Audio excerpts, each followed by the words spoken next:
Hi there, it's me again, Dr. Wendy Coughlin. There's been a little break since I did Step 7S because I took a vacation. And that is part of my planning, part of my rejuvenation, part of my keeping a balance.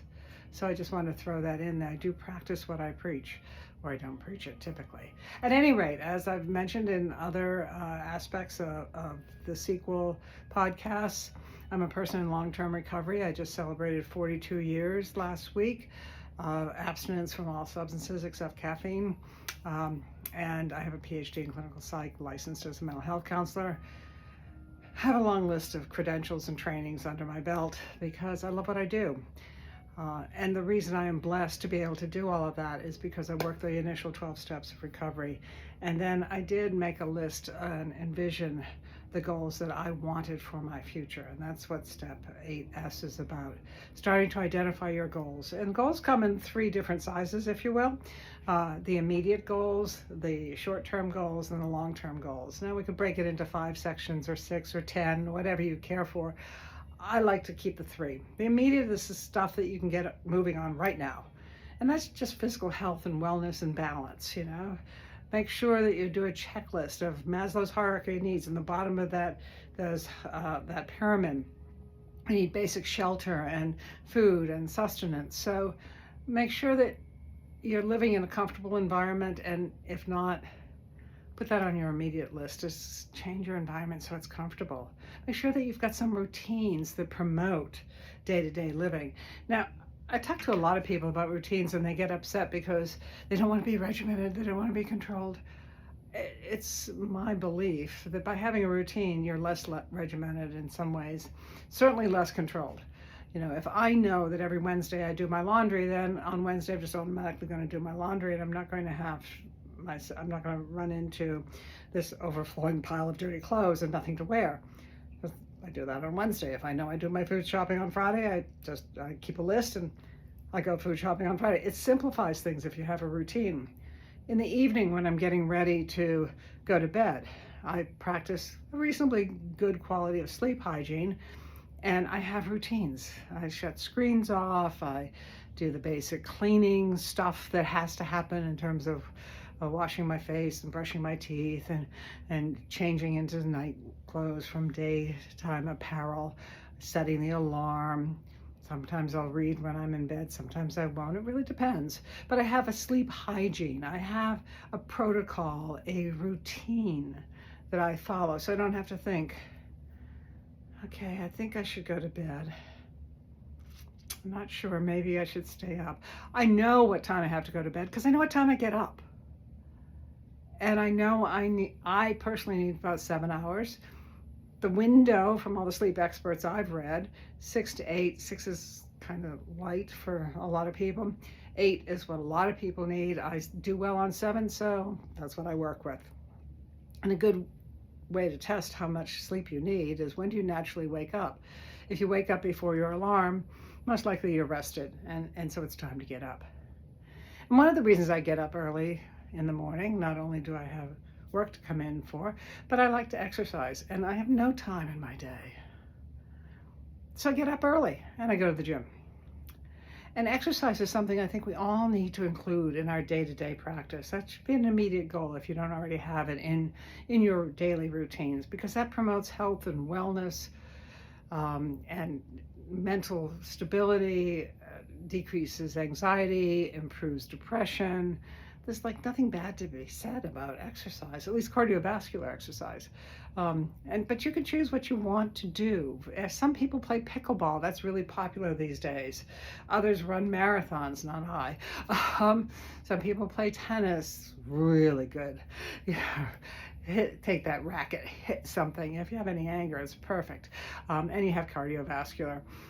Find something that you enjoy doing that works for you, and if you can, get an accountability partner, somebody that you will go to the gym with, or that you'll do a run with, or you'll play tennis with, so that you stay in the routine. And this is a great way to establish some immediate goals and to clarify what you're going to do to maximize your ability to reach some of those short and long-term goals. Now, short-term goals, what are those? Generally, I like to group them in the things you can accomplish in the next 5 years. So if you want to change your residence, if you want to complete an academic degree or an internship or a training program, that could go in your 5-year, your short-term goals. And you might want to break short-term into short, like the next year, and regular short, like years 2 through 5. But things that you can reasonably accomplish in the next 5 years, and then rank order them. You know, what you want to do first. If you want to change a job, change a house, change a career, well, let's think. If you're stable where you're living, you might want to do the career stuff and figure out what you need to change the career first. And when you change the career, you'll probably have more resources. So then perhaps you could change your living situation. But everybody's different. You have to figure it out on your own or with the help of a sequel sponsor. And once you identify those goals, then you begin to see opportunities that might come your way. I was working with somebody recently who's just gone back to school to finish her undergraduate degree, and she's got some special interests. And along the way, an opportunity came along for her to get trained in some biofeedback and some training to work with autistic kids. And this kind of fits into her long-term goals, which is to finish a significant body of academic training.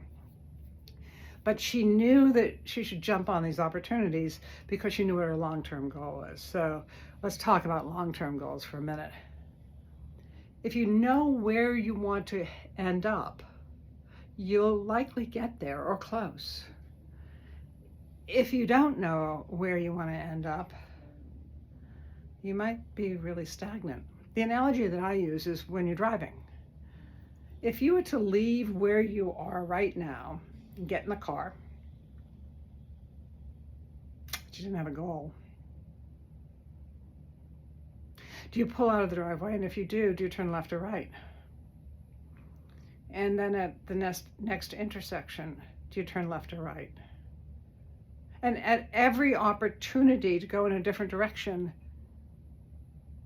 you have to guess.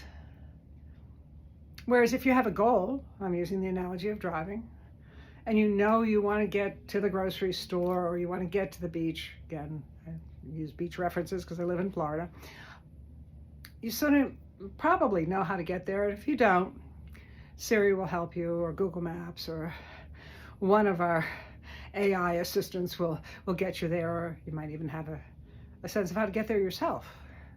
Again, driving. So if a goal is so important to get from point A to point B in driving, how do we possibly think it's not important in our lives? What is your goal? What is your long-term goal?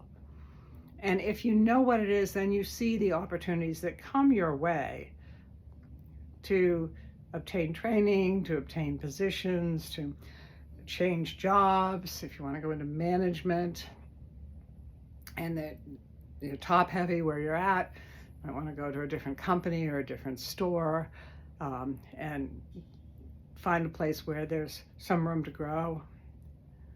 Know where you want to go. If you believe you can get there, you'll get there. However, if there isn't defined and you don't have a belief, you're just going to be like a pinball, kind of bouncing off things in life. So I suggest you develop some long-term goals and then think how realistic they are.